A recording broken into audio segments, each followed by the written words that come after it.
What's up, Rupert here, Grounded Permaculture, coming to you from the Regenerative Living Hub in Natural Bridge. We've got the hybrid PDC practical training happening here this weekend, and today we are doing a syntropic planting. Yesterday we did all the propagation prep, collecting all of our materials. Got the two legends here leading the charge today, Reville saw, Suveran Dewsnap. It's all happening. Let's have some fun. Don't stall it a third time, Aaron. Jesus. Yeah, burnouts. I knew that's why she didn't want to drive through the middle, bro. Yep, so definitely gonna need more rope.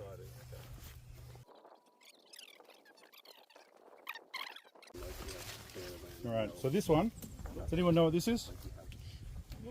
It's not a great example, but you might be able to tell from the leaf. Okay, it's the largest fruit on earth. What was that? Jackfruit. That's right. So this is the largest single fruit on earth. They can get up to like 40 plus kilos each. Wow. And they grow straight off the trunk, usually. And these will live, hundreds of years. So this is far and above the longest lived tree that we have here. So we're going to put this right at the end here. Now, so it's actually an emergent tree, which means it's quite shade tolerant when it's young because it's high succession. But eventually, in its natural setting, it'll end up being at the top of the forest. It'll be a very big tree and it'll be up and above. So, what do you reckon is the next longest lived thing, Suvi?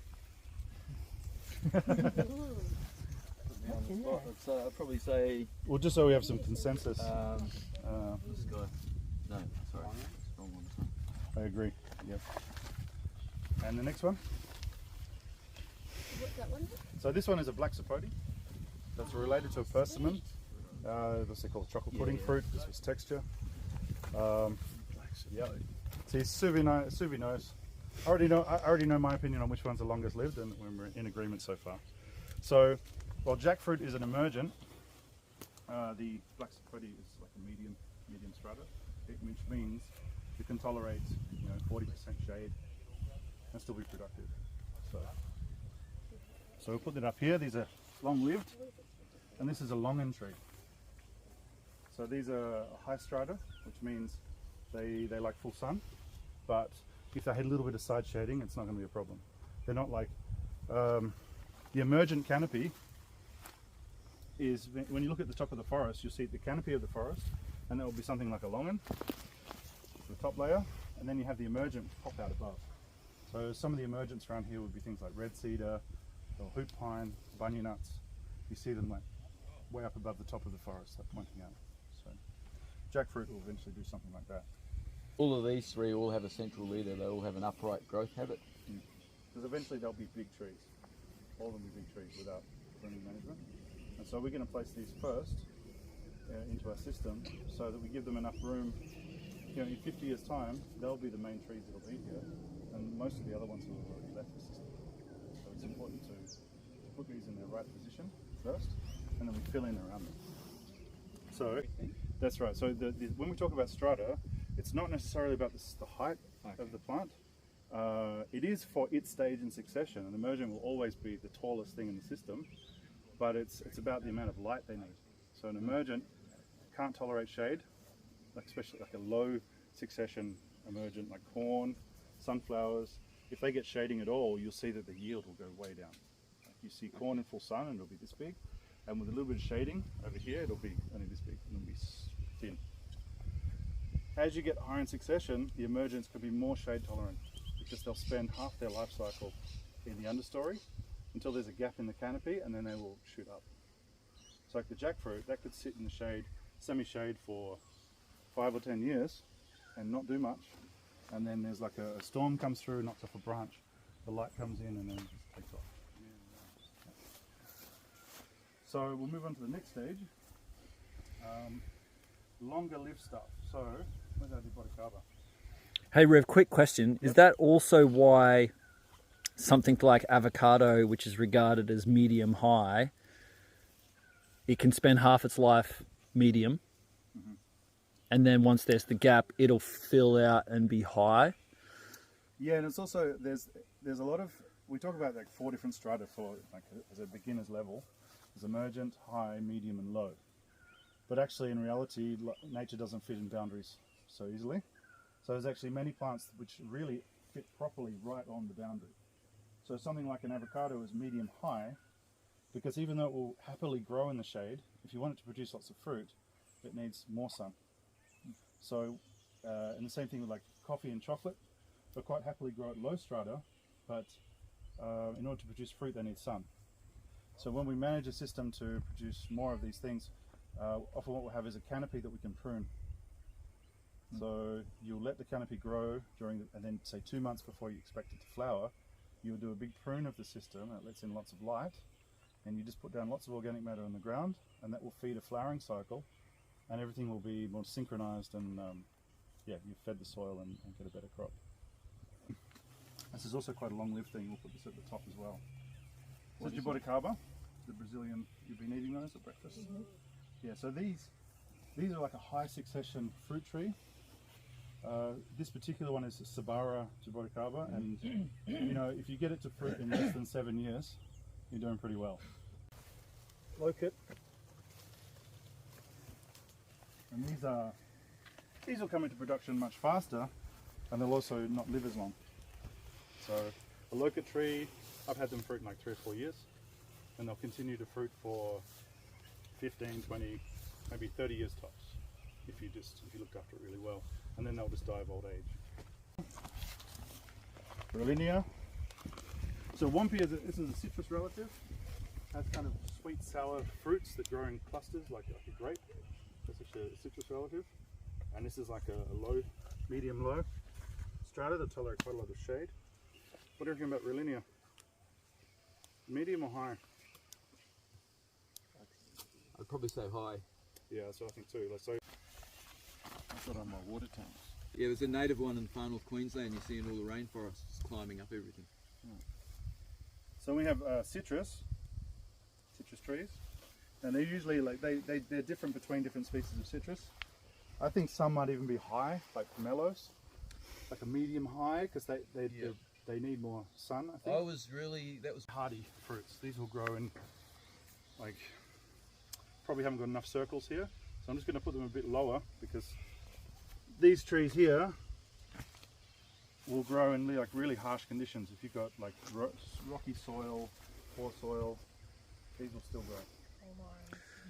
And I've noticed they also like have no problem pushing up through grass, like these will being the kind of doing. So these are your environmental weeds. They're the things that people look around and go, well, they're just doing too well. Yeah. So they're weeds. Putting them in. Oh my gosh, that's the psychology. Anything that goes too good is a problem.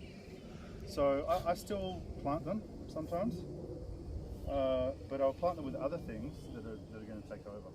We're going to need some banana, maybe just one banana, one cocoa yam, one taro. What else is there in the food stage of things? Arrowroot. Yeah, arrowroot, galangal.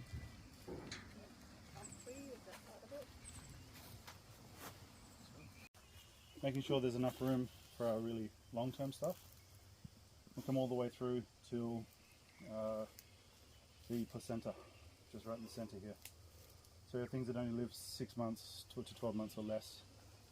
So we have corn, beans, then it travels through till, what we found is that like pigeon pea is before cassava. So in some places, if you try and plant cassava and it doesn't want to grow, it just indicates that the soil's not ready for cassava yet. So it's good to grow pigeon pea first, and then let the cassava take over afterwards. So ginger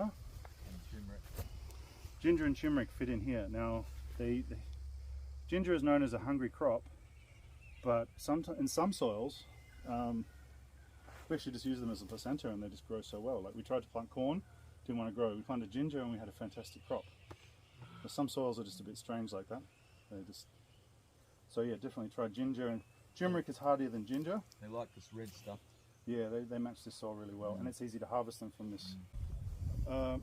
So yeah, we go from annual crops through to like pigeon pea and ginger, which you harvest as if they're annual. So you'll harvest your ginger in like 7 to 12 months. You'll harvest the ginger. But if you just left it in ground, it would regrow again the next year. So it's actually perennial. Pigeon pea, you'll get fruit in the first year, but usually you get more seed in the second year, and it will only live for like 2 years really, and they burn out. Cassava is also perennial. If you didn't harvest cassava, it would just get thicker and go bigger. I should probably swap these around actually.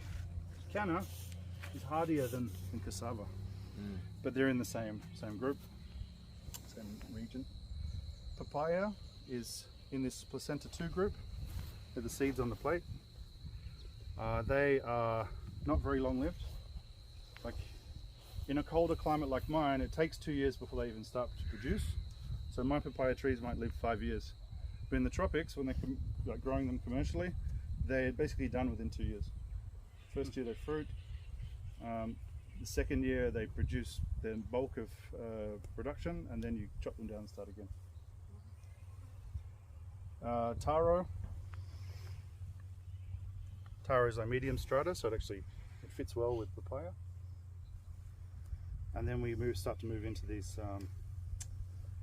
early secondary placenta 2 crossover. So you have the cocoa yam and the banana, galangal, and these like guava and Brazil cherry.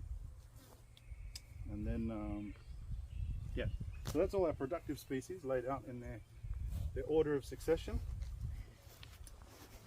And now we're going to start to fit in some of the biomass species. Can I just ask a question? As we move through succession, that'll get further and further apart until we end up in 30 years' time. The jackfruit, basically these guys will be taking up quite a lot of space. But the jackfruit tree will be big. If you left it alone, it would be the size of those trees behind in the windbreak over there. The jackfruit tree is 25-30 meters tall, and it could take up like an 18-meter canopy space. Same thing as cassava.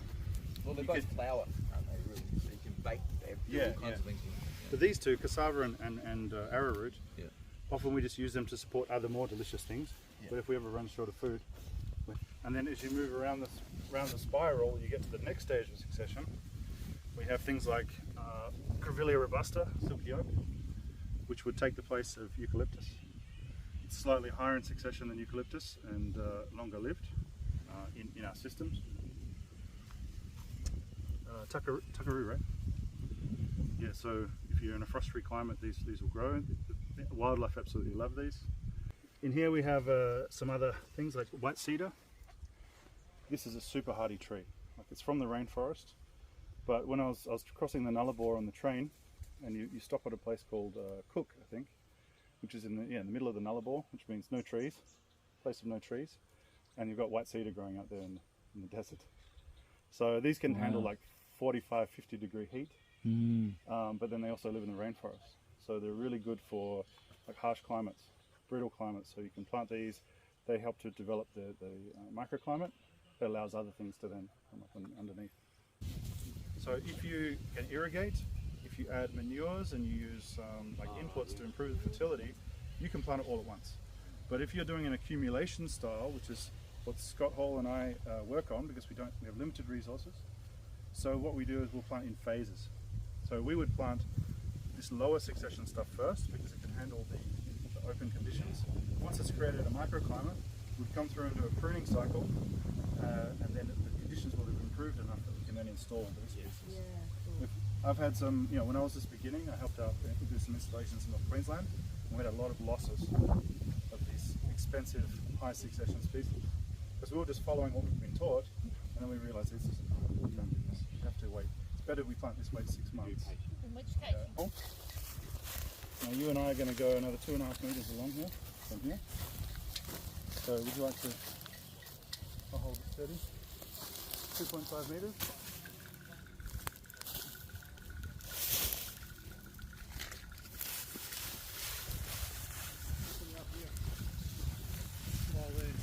Nice and deep. Yeah, open up so you can see the soil.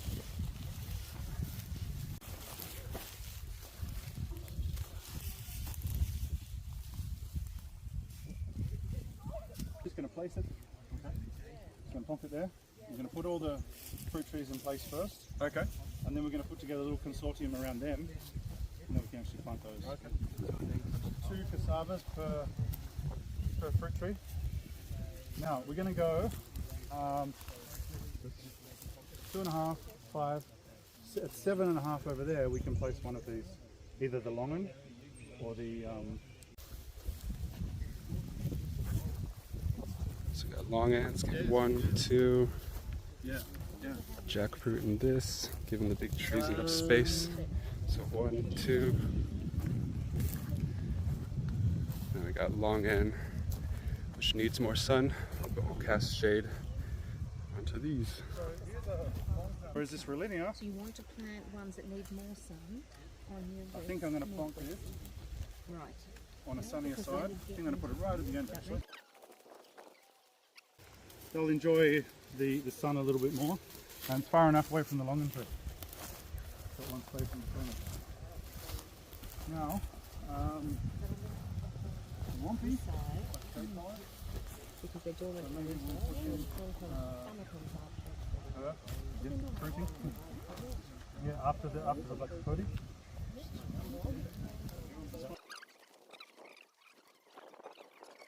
Cassava, pigeon pea, and Okinawa spinach.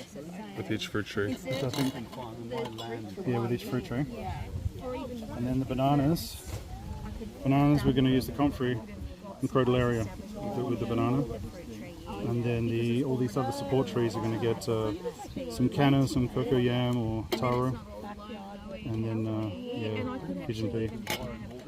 So like little consortia, micro consortia to go there. Yeah, right. Chickpea. So gone and collected some of the indigenous biology in the area. Leaf mold from the forest just over there. You know, it's surprising to go in there and there's not a lot of, like it breaks down so quick. It's a very, very thin layer. Especially with the fresh turkeys around. Yeah. Alright, and then this little stash here is basically human manure and sawdust broken down from all the different events that we have here. And the cool thing about this is the breakdown area where I leave it is under a forest, so it kind of has the native biology mixed into it. So it's mostly sawdust and human manure, and we're going to add that into the system as well. Why do we want to put the leaf mold and this Compost? soil from under the trees? Okay, so the leaf mold soil in here, that contains like thousands of different types of microbes, either in an active state or in a dormant state as spores. And these are all the indigenous microbes that grow in this forest soil here. So we're going to transfer these to our fruit trees to help them be able to cope with growing in this soil. And as for the compost, because we want our vegetables and stuff to grow quickly, we're going to use a bit of additional nutrition just to get them moving. Checking. So this is one way of planting. It's just taking it out of the pot and putting it in. I'm going to show you a different way with the citrus. So just want to adjust the height of the soil underneath to so it's around about level with where the tree was in the pot. You don't want it much deeper. And then just start to infill. Did you put the forest mulch in? Not yet. I'm just going to put it closer to the surface because that's where it came from. It's still there. So with cassava, you just look at the leaf scars along the stem. There's the leaf scar where a leaf has fallen off, and you see that little bud. That's always upwards. Yeah. Yeah. Okay, so what we're going to do is we want this to form shoots here and create like a canopy to protect this from harsh sun, from wind, possibly from grazing by wallabies. It's hidden amongst the foliage, they won't find it. It certainly works for deer if we cover things. And so we're going to push, just going to push this to the side, like one side here, push it in, like that. Yeah, so this one's just going to be like that way, and just like that. And the reason why we do that is because we want the canopy to protect the tree. But if we want to harvest some roots later on, we're going to pull it back that way. So the roots are going to pull out away from the tree. It's not going to disturb the roots of the tree around here. But cassava still takes a little while, and the succession might not be right for cassava. It might be slow. So we're also going to plant some pigeon pea. We're going to plant it at 3 positions. So just sort of guess, you know, like here's one, and drop in 3 seeds. This is just playing the odds. 3 seeds, 3 seeds, 3 seeds. Alright, just remember where you put them. How I just.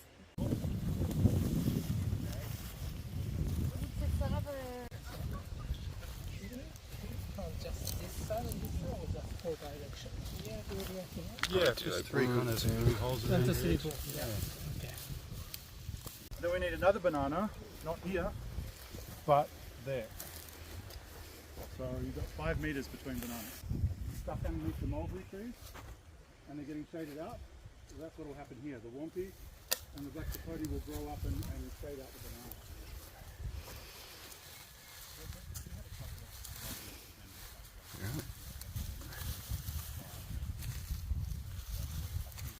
So with the bananas, we are also planting pigeon pea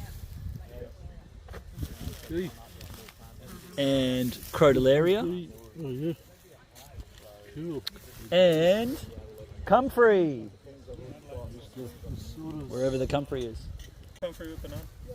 Ask the boss. You don't find that as the banana spreads, it's just going to cap. Yeah, but that's okay. And then the comfrey just moves as well. About 30 centimetres away from it? Yeah, somewhere there. Plus Right concrete's next the to it. support anyway.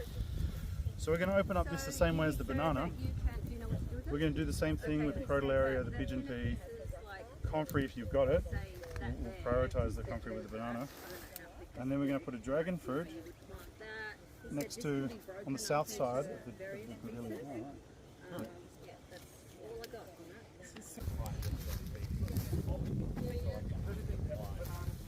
And the watermelons? No. Yeah, I've got it. One more, I think.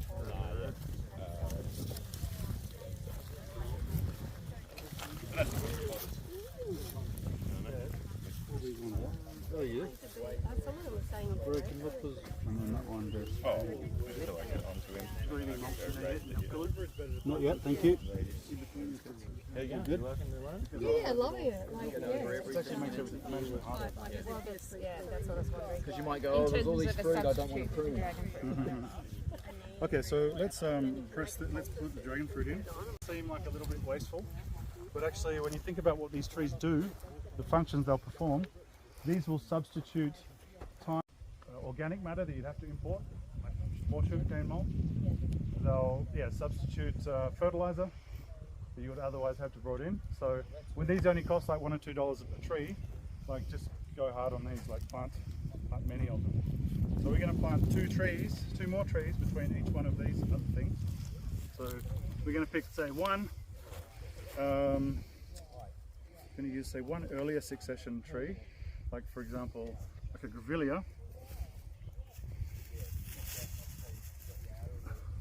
One lower succession tree, one higher succession tree. So the white cedar will be there for longer. This one will grow first and this one will follow. So in this case we've got white cedar. This will be a sandpaper fig.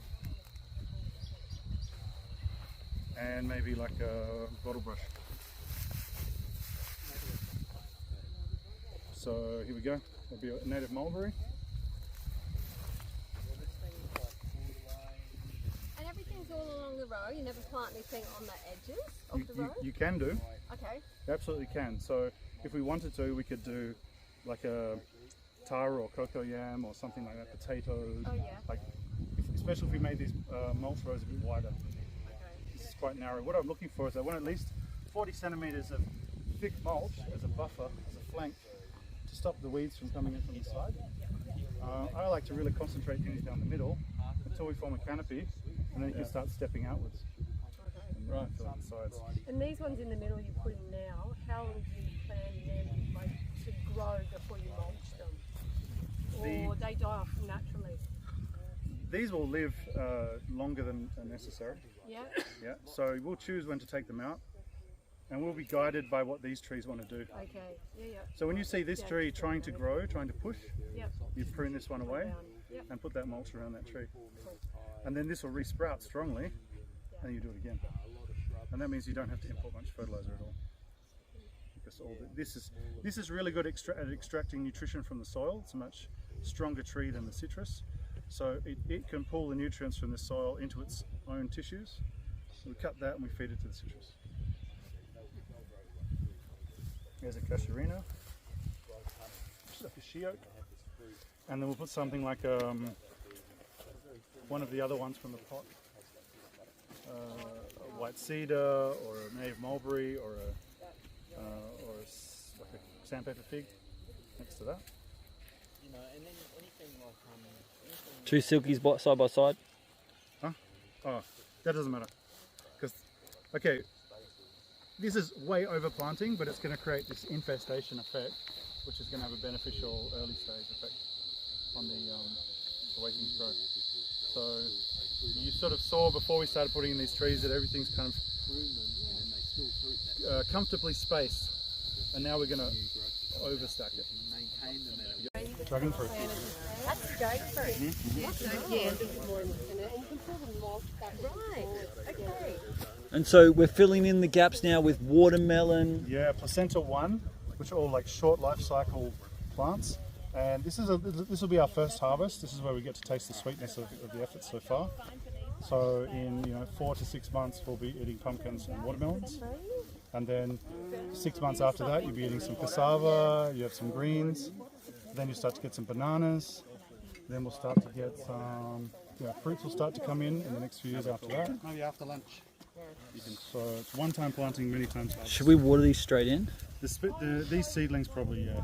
I can do that. I can just get it going and have someone do it now. And this morning we've just planted out this 25-metre row, Syntropic style. Every 2.5 metres is our spacing. And then we've gone and infilled. We've got our fruit tree, banana, fruit tree, successional species, melon in between. Lots of stuff going in. And what's going in now? Quandongs. Quandongs. Yep. Quandongs and black beans. Quandongs and black beans. So these are just like a later succession tree Yeah. that will replace all these young biomass plants. And we plant way more than we need. So that's by seed, but extremely low cost. But then later on we just choose the ones we want to keep and the rest are mulch. Better to cut out a tree we don't want than wish it was there. It's a good one there, Yeah. who's that Tiago guy? He had that sort of saying about basically you grow the plants that you don't want in order to have the trees that you do want. Mm. So we're planting all these like weeds and inedible plants to create the conditions so the things we want to grow with that.